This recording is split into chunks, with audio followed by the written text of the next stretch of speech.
Francesca Comencini, questo è un film che è un omaggio a tuo padre, Luigi Comencini, ma è anche il racconto di un rapporto molto particolare tra padre e figlia. E quanto ci hai messo per realizzare quest'opera? Tanto buonasera e grazie a tutte e a tutti di essere qui. Ma in realtà, appunto, il tempo che ci vuole, il titolo del film è tante cose, anche il tempo che ci è voluto per farlo questo film, che forse avevo dentro di me da tutta la vita, però che ho potuto fare solo adesso, tardivamente, arrivata anche a una certa età, e quindi per trovare il tempo, io penso che ogni film che facciamo ha il suo momento giusto, e questo film è arrivato come un film della mia maturità, ci è voluto tanto tempo. Poi per scriverlo e per realizzarlo anche lì ci è voluto abbastanza tempo, però l'ho scritto in un momento molto condensato, che era il momento della pandemia, del lockdown, in cui ci siamo ritrovati tutte chiusi e spesso soli, e in cui ci siamo ritrovati al tempo stesso a inciampare come dentro dei mobili ingombranti nelle nostre case chiuse, dei nostri ricordi, almeno per me è stato così, e al tempo stesso, insieme a tutte le angosce che quel periodo e le incognite che quel periodo ci portava, io avevo proprio l'immaginazione fisica delle sale cinematografiche chiuse e dei set cinematografici fermi, perché il cinema ha questo di bello, che si vede insieme e che si fa insieme, quasi proprio appiccicati. E per la prima volta nella mia vita ho pensato che il cinema potesse andare perduto, perché c'era questa incognita, era tutto fermo.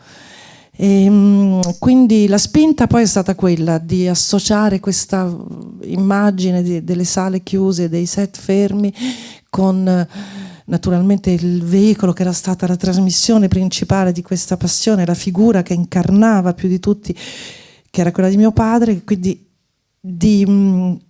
anche un'altra cosa che mi ha molto abitato mentre scrivevo il film, e lo facevo, sono dei versi di una poeta che amo moltissimo, che è Patrizia Cavalli, che dice: mio ostinato teatro, rifiuto del sipario, sempre aperto teatro. Quindi questa idea che la memoria, i ricordi si presentano nella nostra mente come un teatro sempre aperto, in cui tu convochi i protagonisti di questi ricordi, però li rimetti in scena come in un teatro. Quindi tutto questo ha fatto sì che poi l'ho scritto in quei mesi, e poi ci è voluto un po' di tempo per farlo, però poi ho sentito che ero pronta per farlo. Senti, i ricordi che noi abbiamo di quando eravamo bambini sono inevitabilmente non così chiari, e poi sono anche frutto di una rielaborazione. Assolutamente, ecco, come un teatro. Come, sì. Esatto, e come quindi hai fatto a rielaborare tutto questo, e che cosa nel film c'è il frutto di questa tua rielaborazione, non solo da bambina ovviamente, ma anche dopo? Assolutamente, perché come avete visto qui c'è una casa che è deserta, che è solo un corridoio che è uno scheletro di casa con 2 sole stanze, non ci sono altre persone della famiglia. Io vengo da una famiglia molto numerosa, siamo 4 sorelle, c'è la mia madre, quindi è come se avessi isolato in una specie di faccia a faccia continuo, in cui c'era il cammino, proprio i passi dei cambiamenti della vita e del tempo di crescita. Quindi è così che l'ho scritto, e come se questo faccia a faccia ci fosse continuamente un'irruzione dall'esterno e fosse scosso prima dai set cinematografici, che sono molto rumorosi, carnali, affollati, e poi dagli avvenimenti intorno, e poi dai fallimenti della figlia, dalla droga, dalle dipendenze, per cui l'esterno irrompe in questo. Questa è la forma, diciamo, narrativa, e poi che anche grazie alla al fatto di aver trovato dei produttori come Marco Bellocchio e poi Simone Gattoni e Francesca Calvelli che hanno un po' protetto questa forma, e quella con cui mi si è presentato questo film, e poi ho cercato, anche grazie agli attori straordinari che ho avuto, veramente, che sono entrati anche loro in questa, Fabrizio Gifuni, Romana Maggiore Vergano e la bambina Anna Mangiocavallo, e insomma poi è diventato costruire un film. Ecco, ma com'è stato costruire un film in cui metti in scena te stessa, tuo padre, con altre persone? Allora, diciamo che la speranza che avevo è che sto cercando di capire, di cui sto cercando di capire l'esito proprio in questi giorni in cui mi confronto con chi lo vede, è che la natura estremamente personale di questo film potesse riverberare e avere un carattere universale, non essere autoreferenziale, ma essere quasi, l'ho costruita un po' come una fiaba, come una parabola e una luce così messa su un rapporto così fondativo come quello padre-figlia, di cui in fondo si è parlato poco, stranamente, ci sono pochi film, e quindi ho cercato di costruire questo racconto con una fedeltà alle parole, alle emozioni e anche a quello che mi sembrava poter essere universale, sia nell'aspetto dell'intreccio tra il cinema e la vita, sia nell'aspetto dell'elogio alla fragilità, ai fallimenti, e al fatto che in fondo questo legame tra questo padre e questa figlia ha molte caratteristiche, molte corrispondenze, molte fasi, perché c'è quella mitologica dell'infanzia, poi c'è quella in cui inevitabilmente crescendo si ha paura di deludere e tutto questo, però ha qualcosa che forse lo contraddistingue, che è la connessione tra due vulnerabilità. Cioè, quando il padre mette in comune la propria vulnerabilità al momento in cui la figlia è vulnerabile, c'è qualcosa che, non lo so, di quest'ordine qui, che mi è sembrato potesse essere interessante oggi da comunicare.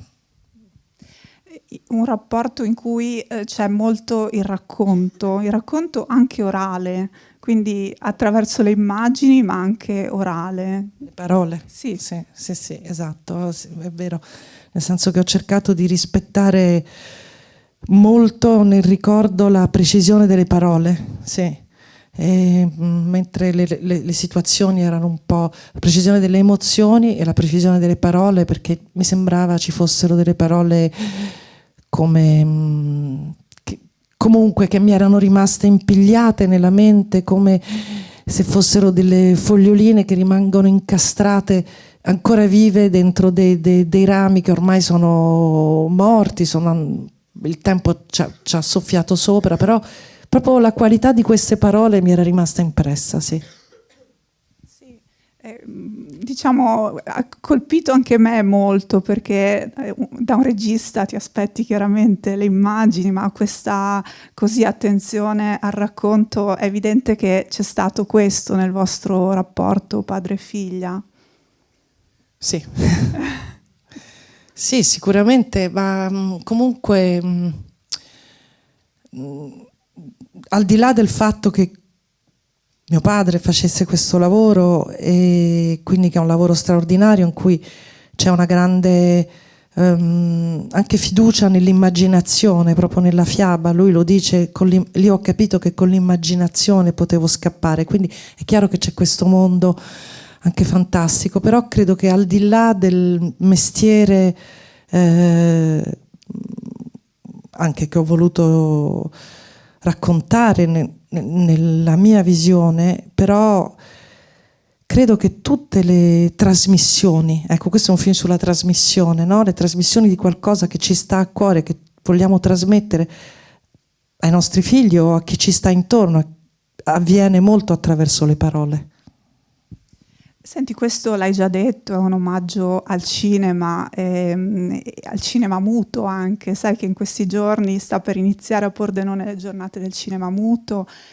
Che importanza avuto anche per te la visione di film muti, o che cosa ci possono trasmettere ancora questi filmati?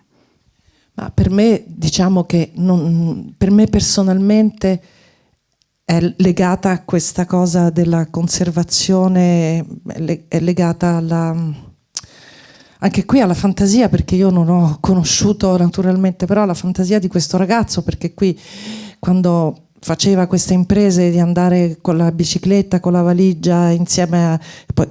Poi ha fondato la Cineteca Italiana di Milano con Alberto Lattuada e Mario Ferrari. Erano in tre, erano dei ragazzi giovanissimi. È legato un po' a questa frase anche che dice il padre, che amo moltissimo, che dice: così è il cinema, è come un bambino che cerca nella spazzatura e trova una biglia meravigliosa. Il cinema mostra ciò che trova, ecco, è questo. E tu, facendo questo film, hai scoperto qualcosa di nuovo rispetto al tuo rapporto anche col tuo padre? Ho scoperto la felicità di fare questo film, sono stata felice di farlo e di buttarmi in questa sfida, e ho scoperto il film. Sostanzialmente ogni volta che fai un film lo scopri mentre lo fai, mentre lo monti e poi mentre lo condividi. Ho scoperto questa ulteriore biglia meravigliosa che è questo film per me, e spero anche per chi lo vede, in cui trasmetto a mia volta non solo anche il ricordo e la gratitudine nei confronti di tante cose, della figura di mio padre, del suo lavoro, delle parti sconosciute del suo lavoro, come questa dell'aver salvato così tante, tutti i film muti che vedete.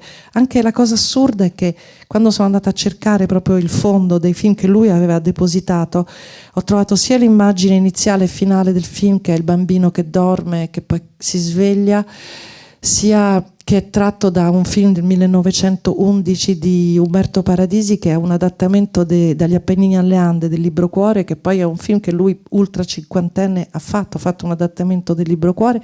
E ho trovato anche un Pinocchio che lui ha salvato del 1916, che è stato il primo film di Pinocchio, che poi lui ha fatto molti anni dopo, forse dimenticandosi. E quindi ho scoperto, ecco, questa cosa della circolarità del tempo che il cinema ci consente, e che secondo me appartiene anche alla vita, ecco. Il pubblico di Cinema Zero sa che ha l'opportunità di fare domande, interagire con gli ospiti, e questo è il vostro momento. Sì, provo a rompere il ghiaccio. Innanzitutto la ringrazio perché è un film stupendo. Grazie. Sì, no, veramente. Grazie anche per il ricordo di suo papà, che per me ha fatto in assoluto il più bel Pinocchio che abbiano mai fatto come cinema. E volevo anche ringraziarla perché questo film, io almeno, ho visto il richiamo a fare i genitori, che è un problema enorme che abbiamo in questo momento. Io faccio volontariato anche proprio in un'associazione dove in qualche maniera si cerca di sopperire alla mancanza di quello che non sanno fare i genitori, e qui si vede proprio un uomo che non è solo un amico, è soprattutto un genitore, è soprattutto un padre che nel momento in cui è servito ha messo a disposizione tutto se stesso, per cui è veramente un esempio di come bisognerebbe essere genitori. La ringrazio ancora. Ma grazie a lei per queste parole, ma io penso che i genitori cerchino di fare quello che possono sempre, e penso che al di là delle figure genitoriali ci sia un po' un problema. Diciamo, quello che ho cercato di raccontare anche con questo film è che diventare grandi, essere ragazzini e poi adolescenti e poi crescere è sempre difficile. Ho cercato anche di seguire un po' proprio la metafora proprio di Pinocchio, no? Si deve imparare a camminare, poi si disubbidisce, poi si dicono le bugie e poi qualcuno deve arrivare a buttarsi dentro la pancia della balena. Però al di là delle figure genitoriali, secondo me io speravo che, anche rileggendo delle lettere che scriveva mio padre, quel dialogo quando dice alla figlia: sto montando il mio primo film e non funziona, di tutti i mestieri che ho fatto nella mia vita l'unico che non mi è riuscito è quello, che ci sia intanto l'idea che appunto che la vita è costellata di fallimenti che non sono il contrario del successo, sono la quintessenza di ogni possibile successo, sono connaturati nella vita, mentre oggi c'è un'ingiunzione paralizzante per i ragazzi e le ragazze, irreale, di modelli al tempo stesso schiaccianti e di tante possibilità che però, e quindi questa paura di non essere all'altezza, di fallire, e anche c'è un paese in generale, al di là dei genitori, di persone delle quali io faccio parte, vecchie, mature, grandi, che forse non sono così benevolenti sia politicamente sia umanamente nei confronti dei ragazzi e delle ragazze. E quindi credo sia un problema, al di là di voler stigmatizzare dei comportamenti genitoriali, che un paese un po' vecchio come il nostro, forse è un invito anche a, così, raccontando solo una storia, cercando di raccontarla in maniera così come ho cercato di fare, però spero che ci sia quest'idea che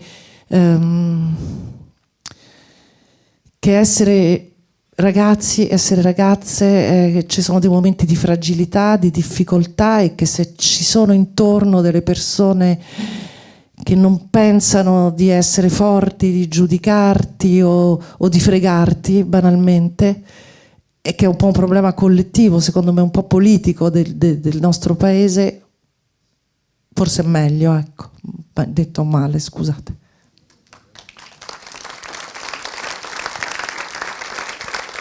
Grazie. C'è qualcun altro? No, è un film così intimo che veramente è un po' difficile fare delle domande. Sì. Però la cosa più intima è aver messo in scena se stessi. Allora mi piacerebbe che raccontasse qualcosa nel rapporto con l'attrice e con la bambina, perché è molto toccante. Grazie. Allora, diciamo che a un certo punto tu parti per scriverla questa cosa, e chiaramente appunto ti riferisci al tuo teatro personale, metti in scena te stessa, però crei un personaggio. Io nella sceneggiatura la dicitura era sempre padre e figlia, senza i nomi che di fatto non sono pronunciati, e speri appunto che possa essere qualcosa di universale, di condivisibile, e anche e costituire un film. Dal momento che poi, e lì è forse lì dove attraversi di più un po' le fiamme di un'impresa molto ardita, in cui fai i conti con te stessa e anche con dei sentimenti complicati. Nel mio caso sono dei sentimenti anche estremi, che non vengono spesso nominati, per esempio anche il sentimento della vergogna, cioè di non essere stata all'altezza, di sentire tante cose che avevo elaborato, e che poi quello è stato difficile scriverlo e dire sono abbastanza forte per scriverlo. Dopo, quando ho dovuto girarlo, c'è stata come una commistione di un sentimento molto freddo e anche bollente sotto, nel senso che ho fatto poi il lavoro con le due attrici, sia con la bambina che con Romana Maggiorra Vergano, che è l'attrice che interpreta la figlia dopo, sia di dire stiamo facendo un film, di fare qualche passo indietro rispetto a questa natura personale, e al tempo stesso però sotto come posso dire, di trasmettere un'energia molto bruciante, soprattutto a Romana, all'attrice più grande, soprattutto su questo sentimento del non sentirsi all'altezza. C'è qualcosa che ogni tanto passava. Fabrizio Gifuni ha detto che lui definisce per l'oratorio aver fatto questo film come un atto di psicomagia, cioè che siamo stati... e devi trasferire questa energia anche di disperazione, anche di stigma, di vergogna e poi anche di compiutezza in qualche modo, anche di fragilità, di capire quando la fragilità, insomma tanti passaggi, diciamo, sia in maniera fredda, senza mai farti travolgere da troppo questo lato personale, e sotto comunicando questa urgenza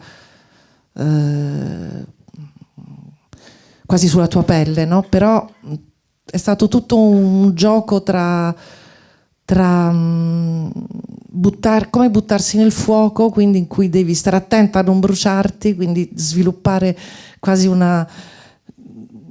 qualcosa di coriaceo intorno a te, freddo, però anche portare un po' di quel fuoco verso di loro. E anche la cosa che ho apprezzato moltissimo di questi attori, che poi a un certo punto c'è una frase anche che dice il padre, che dice: hai avuto il coraggio di guardare in faccia le tue contraddizioni. E questi attori io li ho molto amato perché hanno avuto anche il coraggio, dentro questi personaggi, di rispettare come erano i personaggi nei ricordi, ma anche di guardare in faccia le loro stesse contraddizioni, credo, anzi sono abbastanza sicura.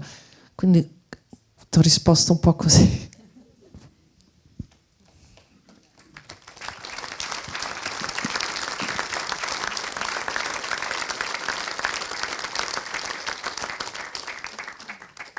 Sono contenta di essere in questo cinema, perché mi sto rendendo conto, appunto, un po' girando per presentare il film, quanto siano importanti questi presidi per il cinema italiano, che come tutte le cose belle è abbastanza fragile, e quanto siano importanti. Quindi sono veramente, non è retorica, però sono felice di essere qui e onorata. E noi siamo felici di ospitarti. Grazie, buonanotte. Grazie a voi per aver partecipato, per esserci. Buona serata.